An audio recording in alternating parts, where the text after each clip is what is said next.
دنیا کا امن خراب کرنے والا کہتے ہیں، بار بار ہمیں تانا دیتے ہیں کہ اسلام تلوار سے پھیلا ہے، بار بار ہمیں دہشت گرد۔ آپ 40-50 سالوں کی تاریخ اٹھا کے دیکھو، آپ کو پتا چلے گا کہ یہ بڑی طاقتیں کیسے دنیا کی آنکھوں میں دھول جھونکنے کی کوشش کرتی ہیں۔ اتنا زبردست طریقے سے جھوٹ بولا جاتا ہے، اتنا زبردست، اور ایسا پروپیگنڈا کیا جاتا ہے کہ لوگ اس جھوٹ کو سچ سمجھنا شروع کر دیتے ہیں۔ نبی صلی اللہ علیہ وسلم نے فرمایا تمہاری یہود سے لڑائی ہوگی، جہاد ہوگا، یہاں تک کہ کوئی یہودی اگر پتھر کے پیچھے چھپے گا تو پتھر کہے گا کہ اے مسلمان یہ یہودی ہے، اس کو قتل کر دے، یہ میرے پیچھے چھپا ہوا ہے۔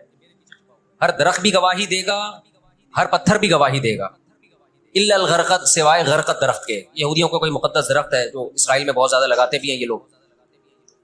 نبی صلی اللہ علیہ وسلم نے جب یہ بات ارشاد فرمائی تو اس وقت مسلمانوں کی یہودیوں سے ایسی کسی لڑائی کا تصور بھی نہیں تھا، ایک پیش گوئی تھی جو کسی کے خواب و خیال میں بھی نہیں تھا کہ صدیوں بعد جا کے ایسا ہو سکتا ہے۔ اس سے بھی پتہ چلتا ہے کہ ہمارے نبی صلی اللہ علیہ وسلم کی جو پیش گوئیاں ہیں اگر وہ پوری نہیں ہوئی تو آپ ٹائم کا انتظار کریں، ایک وقت پوری ہو جائیں گی۔ 1300 سال تک مسلمانوں کو اس حدیث کا مطلب سمجھ میں نہیں آیا۔ عملی دنیا میں ایمان تو تھا سب کا کہ اللہ کے نبی نے جو فرمایا برحق ہے، کیونکہ یہودیوں سے میں نے بتایا نا لڑائی ہوئی نہیں ہے۔ جب مدینہ سے اور جزیرہ عرب سے ان کو نکالا گیا، یہ دنیا کے مختلف ملکوں میں جا کے آباد ہو گئے ہیں۔ اس کے بعد یہ ہمیشہ یا تو عیسائیوں کے زیر سایہ رہے ہیں یا مسلمانوں کے زیر سایہ رہے۔ ان کی لڑائی اگر ہوئی عیسائیوں سے ہوئی ہے، مسلمانوں سے ان کا کبھی ٹاکرا نہیں ہوا۔ لیکن پیغمبر صلی اللہ علیہ وسلم نے کیا فرمایا صحابہ سے؟ تو قاتلون، تم لڑو گے، تم سے مراد یہ امت لڑے گی، ایک وقت آنے والا ہے اور ایسی لڑائی ہوگی، ایسی لڑائی ہوگی کہ حتی یختبی احدکم وراء الحجر، کہ پتھر اور درخت بھی یہودی کا ساتھ دینا چھوڑ دیں گے۔ آج دنیا جن حالات کی طرف جا رہی ہے نا، یہ ایسا لگتا ہے کہ اس حدیث کے پورا ہونے کا ٹائم آ گیا ہے۔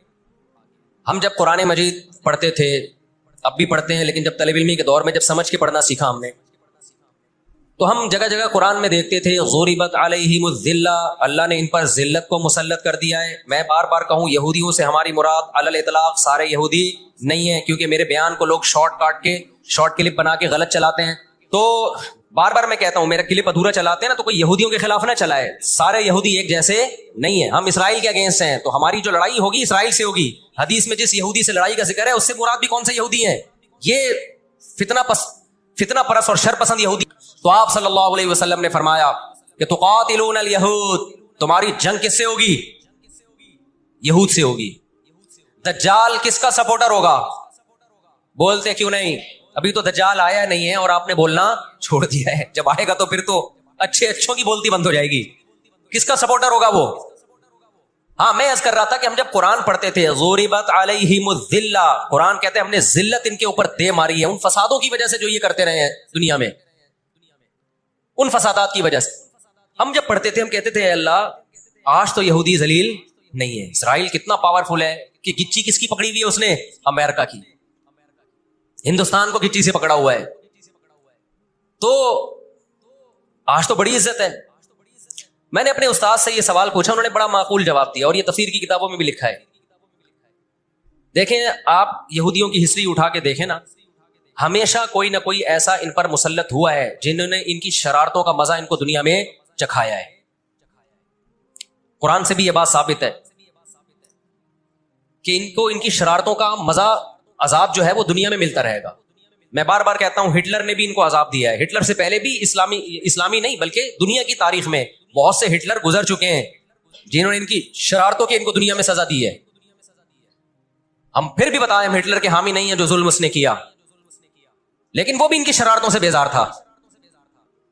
قرآن کہہ رہے ہم نے ان پر ذلت کو دے مارا ہے، دنیا میں بہت دفعہ رسوا ہوئے یہ۔ اب کیا ہے؟ یہ آخری ذلت ہے یہودیوں کی۔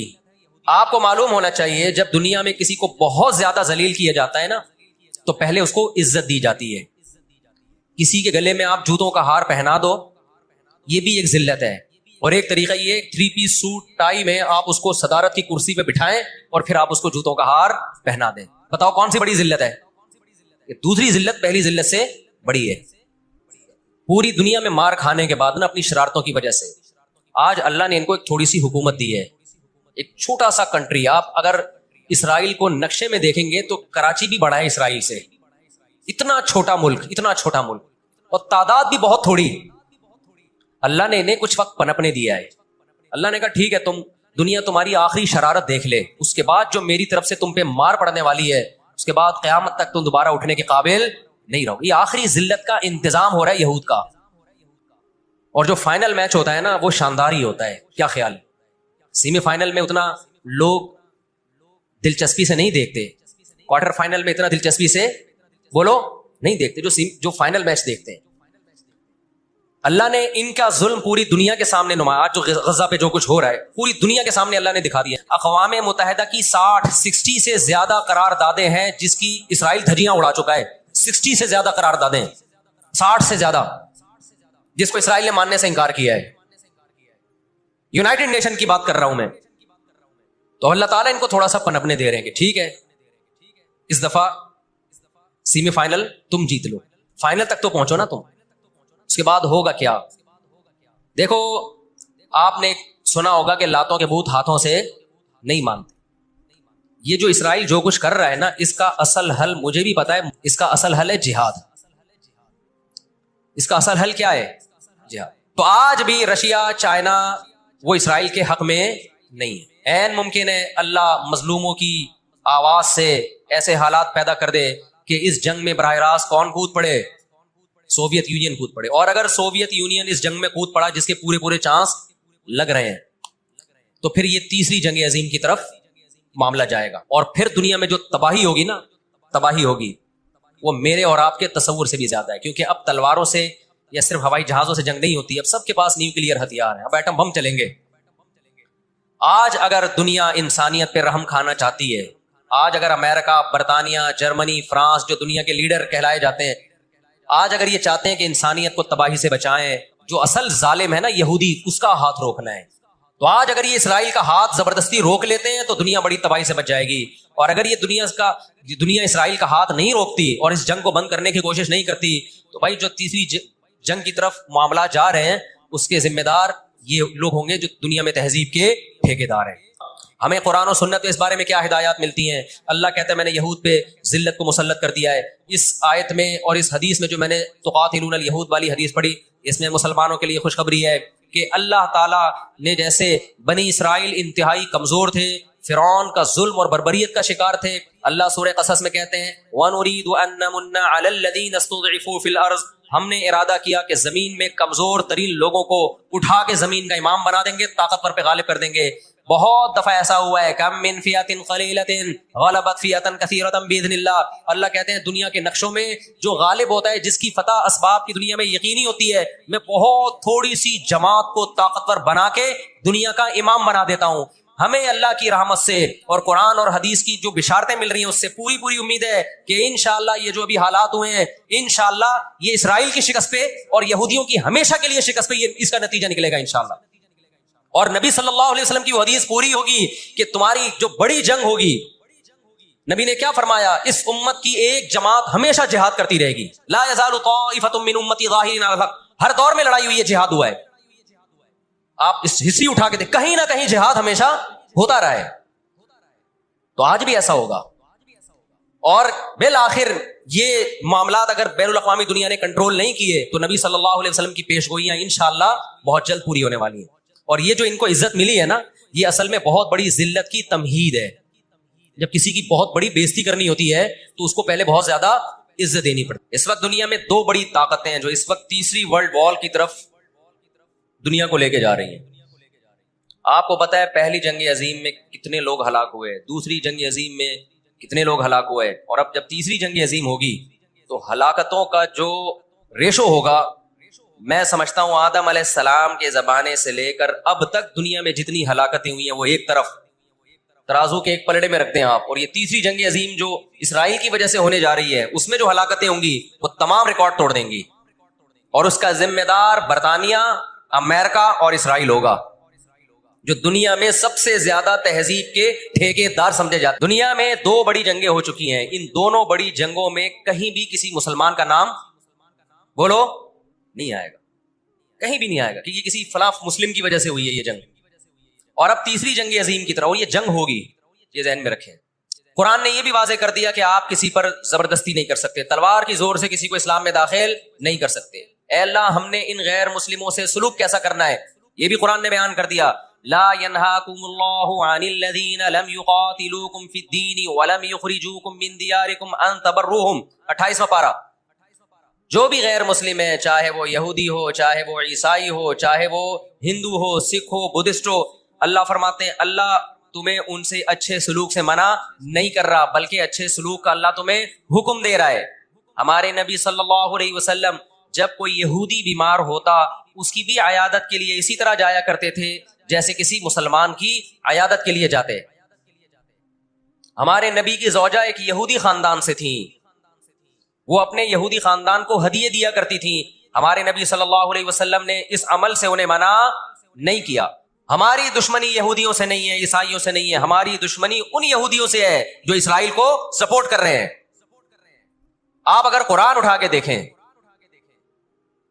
اللہ تعالیٰ نے اپنے محبوب ترین پیغمبر موسیٰ کلیم اللہ وقربناہ نجیہ، جن کے بارے میں قرآن کہتا ہے وہ پیغمبر جن کو کوہ طور پہ بلا کے میں ان سے سرگوشیاں کیا کرتا تھا، اس پیغمبر کو اللہ نے اس قوم کی طرف بھیجا۔ کس قدر ٹینشن دی یہودیوں نے موسیٰ علیہ السلام کو۔ ہٹلر جو تھا نا دوسری جنگ عظیم میں تو جرمنی گیا ہوں نا، میں نے وہ قبرستان بھی دکھایا تھا یہودیوں کا۔ ہٹلر نے یہودیوں پہ بہت زیادہ ظلم کیا، جو بالکل غلط کیا، ہم اس ظلم کو کبھی بھی حوصلہ افزائی نہیں کرتے، دیگوں میں اٹھا اٹھا کے زندہ ڈال دیا کرتا تھا۔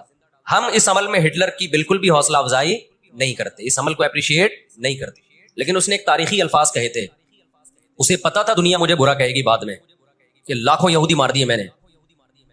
اس نے کہا میں چاہتا تھا سب کو قتل کر دیتا، ایک بھی زندہ نہ چھوڑتا، لیکن کچھ میں زندہ چھوڑ کے جا رہا ہوں تاکہ دنیا جب مجھے یاد کرے گی نا کہ یہودی ظالم تھا تو دنیا کو پتا چلے گا کہ میں نے ان کو قتل کیوں کیا، کچھ چھوڑ کے جا رہا ہوں، یہ چین سے نہیں بیٹھیں گے، دیکھنا کرتے کیا ہیں یہ۔ ہٹلر اگر آج زندہ ہوتا دنیا کہتی کہ تو بندہ ٹھیک نہیں تھا لیکن بات ٹھیک کر کے گیا ہے، لیکن عیسیٰ علیہ السلام کو اللہ نے اپنی قدرت سے زندہ رکھا ہوا ہے۔ جب قرب قیامت میں دمشق میں عیسیٰ علیہ السلام آئیں گے تو حدیث میں آتا ہے کہ امام مہدی شام میں نماز کے لیے کھڑے ہوئے ہوں گے، عصر کی نماز کے لیے مصلی پہ، مینار ہے اس پہ کون نازل ہوگا؟ حضرت عیسیٰ علیہ السلام۔ تو مینار سے پھر سیڑھیاں لگائی جائیں گی حضرت عیسیٰ کے اترنے کے لیے۔ اب سوال پیدا ہوتا ہے کہ جب ادھر سے ادھر تک آ گئے تو تھوڑا سا تو رہ گیا ہے نا، اب یہاں سیڑھیاں کیوں لگائی جا رہی ہیں؟ بھائی دنیا کیا ہے؟ دارالاسباب ہے، ادھر سیڑھیوں سے جانا ممکن نہیں تھا، وہ اللہ اپنی قدرت سے ہی لے گیا۔ یہ دنیا دارالاسباب ہے، یہاں پہ کیا لگیں گی؟ سیڑھیاں لگیں گی، وہاں سے نیچے اتریں گے، اتنے بڑے بڑے بال ہوں گے جن سے پانی بہ رہا ہوگا، کیونکہ حضرت عیسیٰ علیہ السلام کو جب سولی پہ لٹکایا جا رہا تھا اس وقت آپ نے غسل کیا تھا، تو اللہ نے ان کی شکل کا کوئی آدمی کر دیا اور عیسیٰ ابن مریم کو آسمانوں پہ اسی حال میں اٹھا لیا۔ اور قرب قیامت میں جب نازل ہوں گے تو عصابۃ تغزو مع عیسیٰ ابن مریم، نبی نے فرمایا میری اس امت کے لیے جنت کی ضمانت ہے جو عیسیٰ ابن مریم کے ساتھ مل کے جہاد کرے۔ حضرت عیسیٰ نے آتے ہی کیا کرنا ہے؟ جہاد کرنا ہے۔ تو اور پھر ایسا جہاد ہوگا اما الاسلام و اما السیف، یا تو اسلام ہے یا تلوار ہے، بیچ کا کوئی راستہ نہیں ہے۔ اور تقاتلون الیہود، سب سے پہلے لڑائی کس سے ہوگی؟ یہود سے ہوگی، عیسیٰ ابن مریم کی، کیونکہ یہود نے آپ کو قتل کرنے کی کوشش کی تھی، تو اللہ تعالیٰ عیسیٰ ابن مریم ہی کے ذریعے ان سے انتقام لیں گے۔ خیر اب ایسا نہ ہو کل کوئی امام مہدی آ جائے۔ آج کل مارکیٹ میں امام مہدی کے نام پہ منجن، ہر تھوڑے دن میں کوئی مہدی۔ میرے والد صاحب ایک واقعہ بتایا کرتے تھے، ہماری محلے کی مسجد میں نا ایک آدمی بہت نیک تھا، عبادت کرتے کرتے نا اس کی کھوپڑی گھوم گئی اوپر سے۔ بعض لوگ بہت زیادہ عبادت کرتے ہیں، دماغ خشک ہو جاتا ہے، خوراک ہوتی نہیں ہے، ہنسی مزاح کی کوئی بات ہی نہیں ہوتی، تو اوپر سے سیٹنگ کیا ہو جاتی ہے؟ آؤٹ۔ تو اس کی سیٹنگ آؤٹ ہو گئی، برا نہیں تھا وہ، میرے والد صاحب کے پاس آیا، کہنے لگا، میرے والد صاحب کو لوگ حافظ صاحب کہتے تھے، حافظ صاحب ایک بات آپ سے کرنا چاہتا ہوں، آپ ذرا نیک آدمی لگ رہے ہیں، صرف آپ سے کروں گا کسی اور سے نہیں۔ والد صاحب نے کہا کیا؟ کہتے ہیں مجھے نا کچھ الہامات ہو رہے ہیں کہ امام مہدی میں ہی۔ والد صاحب ہمیں یہ واقعہ سنا رہے تھے، کہتے ہیں کہ میں نے اس سے کہا کہ بس مجھے بتا دیا، میرے علاوہ کسی کو قطعاً نہیں بتانا، ورنہ حالات کا میں ذمہ دار، کوئی بھی پیل دے گا، صحیح ہے نا؟ تو بس یہ میں مجھے بتا دیا نا، بس یہ ہم دونوں کے راز کی بات ہے اور اللہ کو پتا ہے، کسی تیسرے کو بتانے کی بالکل بھی ضرورت نہیں۔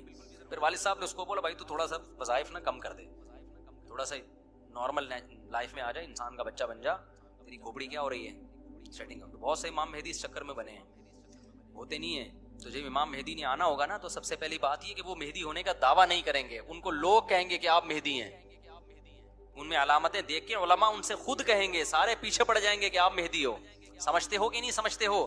جو خود سے مہدی ہونے کا دعویٰ کرے وہ تو مہدی ہو ہی نہیں سکتا۔ اور جب امام مہدی ہوں گے تو عیسیٰ ابن مریم نازل ہوں گے، جس کے دور میں عیسیٰ نازل نہیں ہو رہے اس کا مطلب وہ مہدی ہے ہی نہیں۔ تو حدیث میں آتا ہے حضرت مہدی مصلی پہ کھڑے ہوں گے تو حضرت عیسیٰ علیہ السلام آئیں گے تو وہ حضرت مہدی ان کو مصلی پہ آگے کریں گے کہ آپ نماز پڑھائیں، لیکن حضرت عیسیٰ علیہ السلام کس کے حوالے کریں گے مصلی؟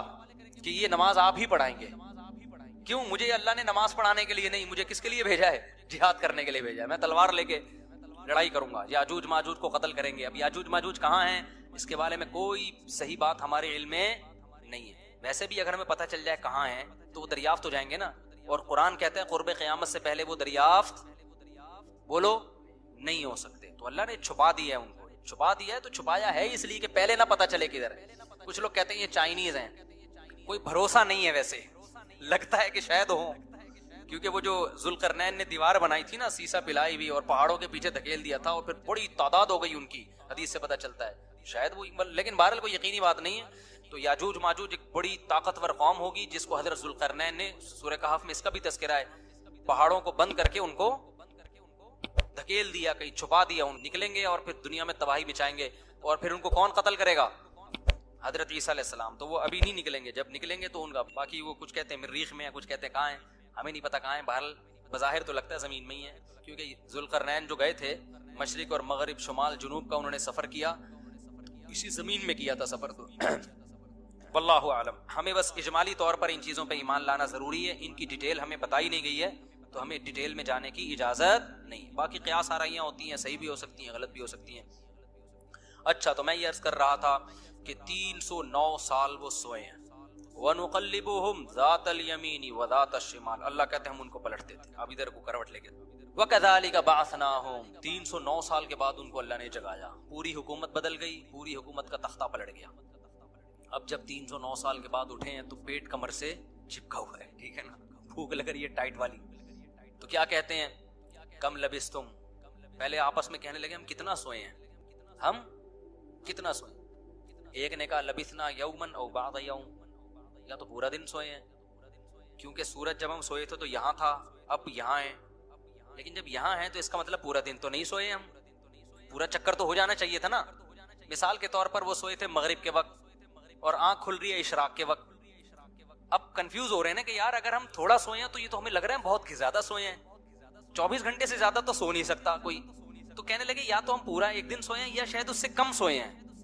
کم سونے پر یہ اعتراض ہو رہا ہے کہ نیند تو بڑی شاندار طریقے سے پوری ہوئی ہے، 4-6 گھنٹے میں ایسی ہوتی نہیں ہے، اور اگر زیادہ سوئے ہیں تو سورج جب ہم سوئے تھے وہ یہاں تھا، اب یہاں ہے، تو یہ تو 24 گھنٹے بھی پورے نہیں ہوئے، کیونکہ ان کا کیا خیال ہے کہ یہ 300 دفعہ پلٹ کے سورج آ چکا ہے۔ جب کافی دیر ان کی بحث ہوئی تو کہنے لگے ربکم اعلم بکم، اللہ ہی جانتا ہے بھائی کتنا سوئے ہیں، اس بحث سے کوئی فائدہ نہیں ہے، ابھی تو روٹی کی فکر کرو۔ فبعثوا احدکم بورقکم، یہ سکہ رائج الوقت اور روٹی لے کر آؤ۔ اب دیکھو یہاں بھی وہ اللہ پہ توکل کر سکتے تھے کہ ہم جا رہے ہیں، پیسے لے جانے کی ضرورت نہیں ہے، ہم نے اللہ کے لیے قربانی دی ہے، کھلائے گا کون ہمیں؟ اللہ۔ نا نا نا بھائی، اللہ نے کہا ہے جتنے اسباب اختیار کر سکتے ہو کرو، تم ایک اجنبی جگہ پہ جا رہے ہو، تمہارے پاس سکے ہونا، پیسے تو لے کے جاؤ۔ عربوں میں نا جب زمانہ جاہلیت میں حج ہوتا تھا تو دور دور سے جو عرب قبیلے بیت اللہ آتے تھے پیسے نہیں لے کے آتے تھے ساتھ میں، کہتے تھے کہ ہم اللہ کے گھر کی زیارت کے لیے جا رہے ہیں تو کھلائے گا کون ہمیں؟ اللہ، ہم پیسے نہیں لے کے جائیں گے، یہ تو توکل کے خلاف ہے یار، اللہ کے مہمان۔ وہ مثال ایسے دیتے تھے جیسے آپ اپنی نانی کے جا رہے ہو اور اپنی کھانا ساتھ لے کے جا رہے ہو، تو نانی کو غصہ آئے گا نا، بیٹا میں نے تیری دعوت کی ہے تو کھلاؤں گی کون؟ میں کھلاؤں گی تجھے، تو اپنے ساتھ کھانا کیوں لے کر آیا ہے؟ تو کہتے تھے جب ہم کسی کے مہمان ہوتے ہیں تو کھانا ساتھ نہیں لے کے جاتے، میزبان کا کام ہے، تو ہم اللہ کے گھر پہ جا رہے ہیں، ہم پیسے لے کے نہیں جائیں گے، اللہ پہ توکل کریں گے۔ جب پیسے ختم ہوتے نا تو بھیک مانگ رہے تو بھائی کو اللہ کے نام پہ کوئی کھانا دے دے یار، کوئی تو روٹی دے دے۔ جب پیسے ختم ہوتے تو کیا کرتے یار، کہیں سے جگاڑ، پھر چوریاں چکاریاں شروع کر دیتے۔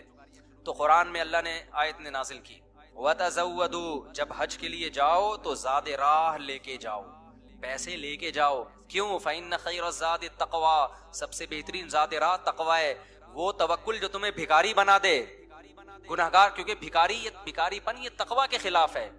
تو پہلے تقوی کی فکر کرو کہ لوگوں کے سامنے ہاتھ نہ پھیلانے پڑے. تو ان کو بتا دیا اللہ نے صحابہ کو کہ توکل کا یہ مطلب نہیں ہے کہ دنیا میں اسباب اختیار نہ کرو. حج پہ جا رہے ہو تو پیسے لے کے جاؤ سارا. تبھی فقہا کہتے ہیں، فقہا نے دین کو خوب سمجھا ہے کہ حج صرف اس پہ فرض نہیں ہو جاتا کہ آنے جانے کا انتظام ہو جائے. نہ حج اس پہ فرض ہوگا آنے جانے کا انتظام بھی، راستے میں کھانے کا انتظام بھی، اور جتنے دن آپ گھر کی مارکیٹ سے شارٹ رہو گے بیوی بچوں کے کھانے کا بھی انتظام. آپ کا حج کا آ گیا بھائی، آپ نے کہا میرا جہاز کا ٹکٹ بھی ہو گیا، ہوٹل کا کرایہ بھی ہو گیا، کھانے پینے کا انتظام بھی ہو گیا، نکل گئے 40 دن کے لیے. بچے کہہ رہے ہیں ابا مارکیٹ سے کیا ہو گیا، شارٹ ہو گیا، ابا ہم کیا کھائیں یہاں پہ. تو ابا کہہ رہا ہے بیٹا میرے لیے چونکہ آنے جانے کا پراپر انتظام ہو گیا تھا تو مجھ پہ حج فرض ہو گیا ہے، کیونکہ اللہ نے کہا ہے جس میں استطاعت ہے حج فرض ہے، تو مجھ میں استطاعت ہی حج فرض ہے. تو بچے کہیں گے ہمارا کیا قصور ہے. اس لیے علماء نے بیان کیا کہ استطاعت میں یہ بھی داخل ہے کہ آپ کا بھی اور جن کی آپ کفالت کر رہے ہو، جو آپ کی شرعن ذمہ داری ہے، ان کا بھی انتظام ہو. سمجھتے ہو کہ نہیں سمجھتے ہو. تو انہوں نے اپنے ساتھ سکے لے کے گئے ہوئے تھے. وہ سکہ رائج الوقت، جب نکاح ہوتا ہے نا تو سکہ رائج الوقت، میں نے سکہ رائج الوقت میں آپ کا نکاح فلاں، میں یہ لفظ نکال دیا ہے، اتنے پیسوں میں کرایا ہم نے، کیونکہ رائج الوقت ہی سکے چلیں گے نا، یہاں نکاح میں ڈالر تھوڑی دیں گے. کبھی خربوزہ خریدتے ہوئے کہا کہ سکہ رائج الوقت کے مطابق یہ خربوزہ کتنے روپے کلو ہے. جیسے وہاں سیدھا سیدھا بولتے ہو بھائی خربوزہ کتنے روپے کلو ہے، تو مہر میں بھی وہی ہے. جب پاکستان میں شادی ہو رہی ہے تو پاکستانی روپے میں ہی ہوگی، اس میں الگ سے سکہ رائج الوقت بتانے کی ضرورت نہیں. لوگ کہہ رہے تو سکہ رائج الوقت کے مطابق، تو وہاں سے میری زبان پہ یہ آیا ہے. تو انہوں نے کہا بھائی یہ سکہ رائج الوقت ہے، اس کو لے کے جاؤ اور کھانے پینے کا انتظام کرو. وَلْيَتَلَطَّفْ، چپکے سے جانا. وَلَا يُشْعِرَنَّ بِكُمْ أَحَدًا، کسی کو تمہارے بارے میں پتہ نہ چلے. ایسے منہ لپیٹ کے نا چھپڑ میں جانا اور روٹی لے کے چھپڑ میں واپس آ جانا. اس سے بھی پتہ چل رہا ہے کہ وہ اپنی حفاظت کا پورا انتظام کر رہے ہیں، پھر اللہ پہ توکل کر رہے ہیں. کتا بھی ساتھ لے کے جا رہے ہیں تاکہ اجنبی لوگوں سے ہماری حفاظت ہو، یہ بھی پورا انتظام. اور اس کے بعد بھی ایک بندے کو بھیج رہے ہیں بھائی لپٹ کے جانا، پتہ نہ چلے پکڑے نہ جائیں ہم. اور آگے انہوں نے کیا کہا، فَلْيَنظُرْ أَيُّهَا أَزْكَىٰ طَعَامًا، دیکھنا پاکیزہ کھانا ہو، حلال کھانا لے کے آنا.